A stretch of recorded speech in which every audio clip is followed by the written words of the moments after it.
안녕하세요. 자, 어느 영어 학원 보내야 할까요? 영어 학원 고르는 법 어떻게 하면 할 수 있을까요? 자, 첫 번째, 영어 학원에 가게 되면 어느 영어 학원이든지 보내고 싶은 학원이 있으면 거기 가게 되죠. 전화를 하든지 방문을 하게 되든지. 자, 가면은 이제요. 그 제가 이제 전직 학원 강사이고 또 전직 그 가해 강사로서 말씀을 드리면 이제 대부분 이게 내 아이는 어떻다 어떻다 이렇게 말씀을 해주세요. 초점은 그게 아니고요. 학원이 어떤지를 아셔야 돼요. 자, 내 아이가 어떻다는 부분은 학원에서 판단을 해줄 거예요. 영어 실력, 테스트, 배치고사, 뭐 여러 가지 시험을 보고 또 가르쳐가면서 판단을 할 거예요. 근데 그 학원이 어떤지를 알아야 되는데요. 뭘 알아야 되냐면요. 요 질문을 한번 해보세요. 한 반에 몇 개 학교가 있어요. 가령 내 아이가 중학교 2학년이에요. 중학교 2학년 클래스가 몇 개나 있어요. 그럼 뭐 한 3개, 4개, 5개 있다고 해요. 그럼 그 각 클래스에 몇 개의 학교가 섞여 있습니까? 이렇게 물어보세요. 그러면은 그 학교에 뭐 한 반에 지금 한 5개 학교가 있어요. 그렇게 말씀을 하실 수 있어요. 그러면 아유 그거 너무 많지 않아요? 그거 너무 많아서 안 돼요. 이렇게 생각하시면 됩니다. 가령 뭐 중학교 2학년인데 클래스가 몇 개 있습니까? 그랬을 때 한 5개 있어요. 그러면 그 5개 클래스가 어떤 기준으로 나눠져 있어요? 그렇게 물어보면 뭐 학교별 수준별로 나눠져 있어요. 이렇게 얘기를 할 거예요. 그러면 다시 한번 말씀드리면 그러면 우리 아이가 가령 뭐 S 고등학교를 K 고등학교를 다니는데 K 중학교를 다니는데 이 K 중학교 다니는 학교 반이 몇 개죠? 그럼 뭐 한 2개 돼요, 뭐 1개 돼요 이렇게 할 거예요. 그럼 1개가 되면은 이 1개가 있는 이 우리 아이가 갈 이 반에 몇 개 학교가 있습니까? 그럼 한 5개 있어요. 그럼 아이고 이거 보내면 안 되겠구나 이렇게 생각하시면 돼요. 왜냐면 몇 개 학교가 있느냐 이 얘기는 가령 5개 학교가 있어요. 그 한 반에. 근데 요즘 학원에 학생들이 몇 명이나 됩니까? 한 5, 6명 되죠? 대형 학원이 아닌 경우에, 동네 학원인 경우에. 이 동네 학원 중에서 어떻게 잘 좋은 학원을 보낼 것인가? 이 동네 학원, 동네 영어 학원 고르는 법이네요. 동네. 그런데 이 저기 이렇게 동네 영어 학원을 고르는데 그 이제 또 하나 한 반에 있는 아이들의 수준이 어떤가 이걸 확인해 보셔야 돼요.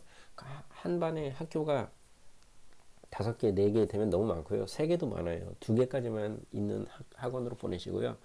이제 그런데 2개까지 있는데 뭐 이 와중에 그 안에 있는 학원의 학생들의 수준이 어떤가 봤더니 어 30점짜리랑 70점이 같이 공부하면 안 돼요. 가령 배치고사나 뭐 기타 수준으로 이렇게 판단을 해서 이제 학원에서 집어넣는데요. 반배정의 기준이 때때로 학생이 아니라 학원의 운영, 뭐 강사의 스케줄 이걸로도 많이 결정이 돼요. 근데 이건 사실 문제거든요. 아이들 수준에 맞춰서 해줘야 돼요. 30점 학생들은 30점, 뭐 50점까지는 같이 해도 돼요. 근데 뭐 70점, 90점인 학생들이랑 같이 하면 90점인 학생도 많이 못 배우게 되고 30점인 학생도 못 배우게 돼요. 그래서 포인트는 뭐다? 내 아이가 잘해요. 내 아이는 못해요. 내 아이는 머리는 좋은데 잘 못해요. 단어는 잘하는데 문법을 못해요. 이게 아니라 학원에서 학원 상태가 어떤지 알아야 돼요. 학원이 잘 가르치는 학원인지 아닌지를 알고 보내면 다 올라가요, 점수는. 자, 죄송합니다. 지금 감기 걸려가지고. 자, 한 반에 몇 개 학교가 있습니까? 물어보시고요. 한 반에 있는 아이들 수준은 어떻게 돼요? 다시 말하면 어떻게 해서 그 한 반을 구성합니까? 이렇게 물어보는 거예요. 그럼 대부분 배치고사라든가 지금 뭐 지난번 중간고사라든가 이런 식으로 얘기를 할 거예요. 중간고사. 그럼 갭 차이가 몇 점인가요? 그럼 뭐 대부분 뭐 저기 자료를 가지고 있으면 다행인데 자료가 없다 그러면 그 이상한 거예요. 왜냐면 대충 했단 소리예요. 그거는 그런 학원은 가능하면 피하는 게 좋다. 자, 내신 학원인가 정시 수능 학원인가 요거 알고 계셔야 돼요. 자, 정시 수능 학원은요 크면 클수록 좋아요. 여기는 큰 데로 보내세요. 왜냐면 정시라는 거는 수능 하나를 보고 가르치는 학원이잖아요. 그러면 이거는 규모가 커질수록 더 좋은 학원에 좋은 강사가 몰려요. 근데 내신 학원 같은 경우는 규모가 작은 동네 학원일 수밖에 없어요. 그런데 여기서 그런 조그만 규모가 작은 동네 학원인데 내신도 하고 정시도 한다 이렇게 해요. 대부분 이렇게 걸어놔요. 근데 사실 이렇게 대부분 걸어놓는 이런 학원이 좋지 않다는 거예요. 둘 중에 하나만 목표를 잡고 가는 게 좋아요. 그런데 둘 다 해주는 데밖에 없어서 어쩔 수 없이 골라야 된다면 여기에서 학원에서 가르치는 과목이 몇 개인지를 보세요. 자, 영어만 가르칩니까? 수학만 가르칩니까? 아니면 영어 수학 같이 가르칩니까? 여기까지 오케이. 자, 영어 수학까지 가르치는 거 오케이. 근데 영어 수학 과학까지 가르쳐요. 뭐 생물도 가르치고 물리도 가르치고 뭐 지구과학도 가르치고 이건 안 돼요. 화학도 가르치고 이건 안 돼요. 이거 조그만 동네 학원에서 내신하고 수능 같이 하는데 거기서 과목까지만 해요. 국어도 가르치고 이거는 안 돼요. 이거는 저 강사의 규모라든가 학원의 규모라든가 이거는 그냥 애들을 다 때려놓고 조금 가기 싫은 애들 때려놓고 얘 1분 봐주고 얘 1분 봐주고 뭐 그냥 지나가면서 얘 한 번 봐주고 이렇게밖에 안 되는 거예요. 이렇게 해서는 저 애들이 성적은 오르지만 과목에 대한 깊이는 이해를 못하게 돼요. 그러면 결국 그 과목 싫어한단 말이에요. 점수는 올라가도. 자, 중학생 영어를 포기할 자신이 있는가 이 문제. 이게 무슨 얘기냐면요, 중학교 때 시험 문제 나오는 게 뭐예요? 다 이런 거죠. 현재 완료의 용법이랑 같은 이 문장, 주어진 문장의 용법과 같은 용법을 고르세요. 보기 중에서 뭐 결과, 경험, 계속 완료죠. 자, 이거요, 우리가 고등학교에 가서 대학을 가는 걸 일단 목표로 하는 거라면요, 요거는 고등학교 때 전혀 대학 가는데 전혀 물어보지 않는 질문이에요.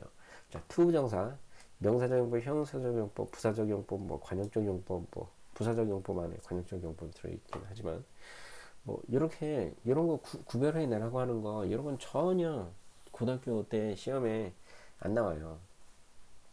자, 중학생 영어를 포기할 자신이 있는가? 이게 이제 저기 수능 저기 정시 기준으로 좀 더 강하게 말씀드린 거긴 한데, 요런 거는 요런 거는 이 문장에 대한 이해하고는 전혀 상관이 없어요. 문장에 대한 이해는 뭐다? 이게 고등학교 영어의 핵심이에요. 문장에 대한 이해. 그러면 이런 것 때문에 뭐 1, 2점, 몇 점, 한 5점 정도 포기할 수 있는가?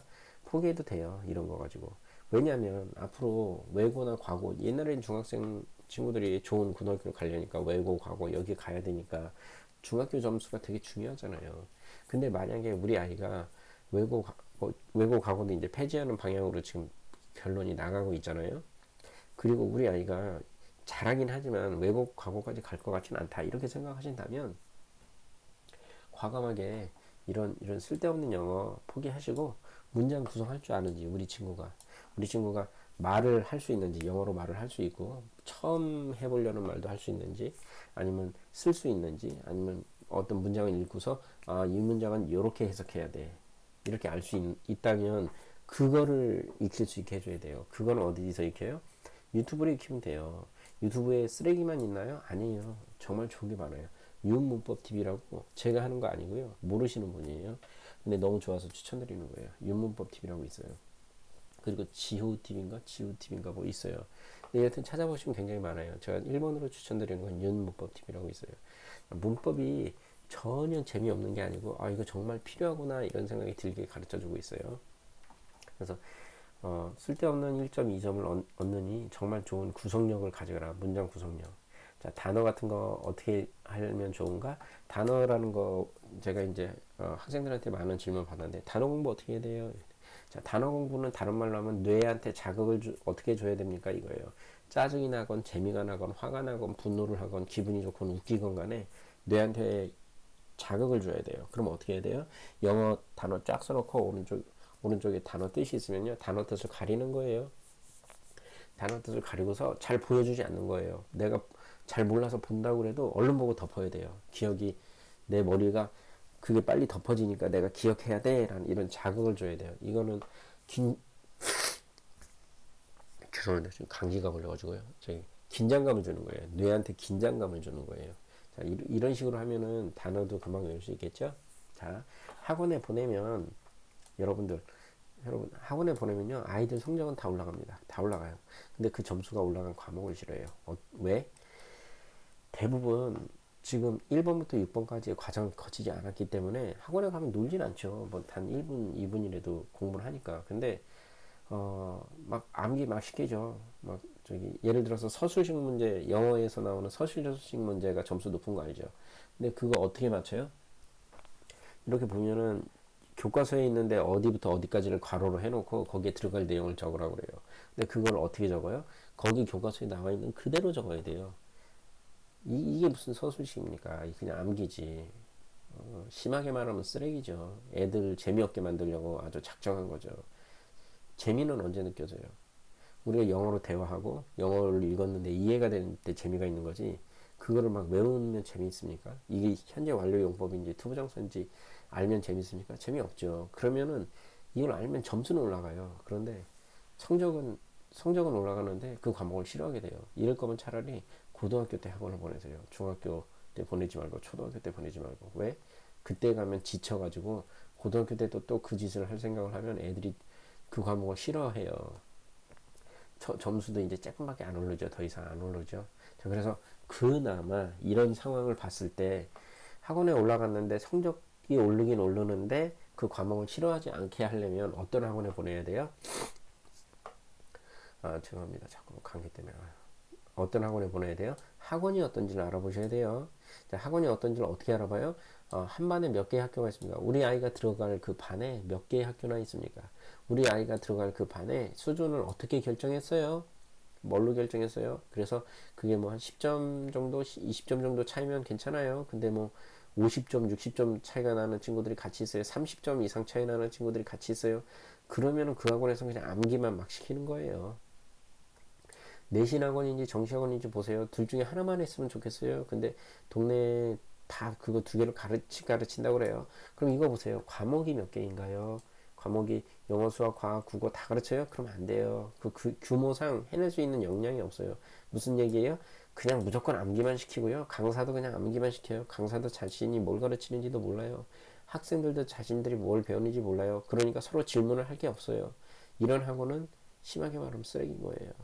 자, 근데 다 각자 최선을 다하고 있고 정말 너무너무 힘든 와중에서도 다 해내는 분들이 계실 수는 있어요. 근데 어떻게 매일매일 가르쳐야 되는데 이렇게 할 수 있겠습니까? 제가 봤을 때 학원의 현실이 정말 힘든 거는 그 애들을 다 하나도 놓치지 않게 해서 다 받아가지고 못 가르칠 애들까지 가르치는 애들한테 넣어놓고 이러다 보니까 정말 너무 잘 가르치는 학원 선생님, 원장님들에 비해서 이런 학원이 있다 보니까 좀 문제가 생길 수 있을 것 같더라고요. 자, 중학생 영어를 너무 100점 맞으려고 하지 말라는 거예요. 문장 구성력만 알고 있어도 점수가 뭐 90점 이상 나와요. 뭐 80점 이상 나와도 되고요. 근데 문장 구성력이 있으면은 이거를 이런 용법을 공부를 안 해도 그냥 알게 돼요. 예.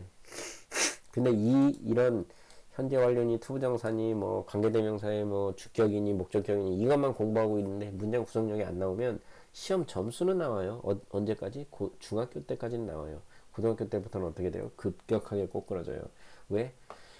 고등학교 때는 문장 구성력 이거 하나만 봐요. 자, 이거는 윤문법 TV에서 뼈대를 잡아가시고 그리고서 계속 이제 영어를 보시면 점차 쌓입니다. 한 번에 되는 건 아니에요, 물론.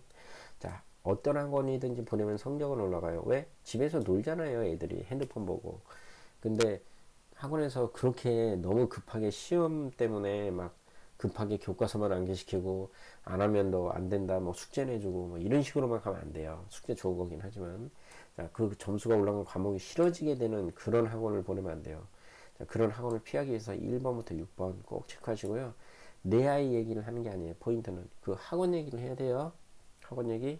한 반에 내 아이가 공부할 반에 학교가 몇 개, 수준을 어떻게 정했어, 내신 학원이야, 정시 학원이야, 아니면 둘 다인데 가르치는 과목이 얼마나 돼, 그리고 너무 지엽적인 얘기보다 큰 그림을 가르칠 수 있어야 돼요. 그래야지 이런 작은 얘기도 나중에는 받아들일 수 있죠. 예, 그렇습니다. 예, 고맙습니다.